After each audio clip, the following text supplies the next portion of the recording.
மலர்கொடியும் கௌதமும் நல்ல ஃப்ரெண்ட்ஸ் ஆனதுக்கு அப்புறம் கௌதம்க்கு மலர்கொடி மேல பயங்கரமான லவ் ஏற்படுது. ஒரு நாள் மலர்கொடிக்கு அவங்க சீனியர்ஸ் ஏதோ பண்ணிட்டாங்க அப்படிங்கறதுனால கௌதம் அவளை காப்பாற்ற போயிருப்பான். பட் மலர்கொடி தப்பா புரிஞ்சுக்கிட்டு அவனை அடிச்சிடறா. அதுக்கப்புறம் அவள் ஃப்ரெண்டு சொன்னதுக்கு அப்புறம் தான் தெரிஞ்சிருக்கு. இதை நினைச்சு மலர்கொடியுமே ரொம்ப கில்ட்டியா ஃபீல் பண்றா. அடுத்த நாள் போய் கௌதம் கிட்டயும் சாரி கேட்டு வந்ததும் கௌதமும் ஓகே ஆயிடுறான். ஒரு வழியா மலர்கொடி கிட்ட ப்ரப்போஸ் பண்ணலான்னு சாமி கிட்ட எல்லாம் போய் பூஜையெல்லாம் போட்டு வந்துட்டு அன்னைக்கு சாயங்காலமே அந்த லெட்டரை குடிச்சிட்டு வீட்டுக்கு போய் படி அப்படிங்கிற மாதிரி அவகிட்ட சொல்லிடுறா. அவளும் எதுவும் பேசாம வாங்கிட்டு போயிடுறா.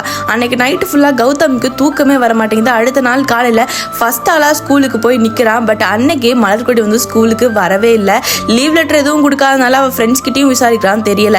வீட்டுக்கே டைரக்டா போய் கேட்டலாம் அப்படிங்கிறப்பதான் தெரியுது மலர்கொடியோட அப்பாவுக்கு திடீர்னு ஹார்ட் அட்டாக் வந்ததுனால அவங்க யூஎஸ் கிளம்பி போயிட்டாங்க அப்படிங்கிறது. ஊருக்கு போறப்பவே கௌதமுக்காக மலர்கொடி ஒரு கிஃப்டையும் கொடுத்துட்டு போயிருக்கா. அதுல இருந்து டெய்லியும் மலர்கொடி வந்துட்டாளா அப்படிங்கறத அவங்க வீட்டுக்கும் போய் கேட்டுட்டே இருக்கான். மலர்கொடி நீ வருவாளா மாட்டாளா அப்படிங்கறது தெரியாம கௌதம் ரொம்ப ஃபீல் பண்றான்.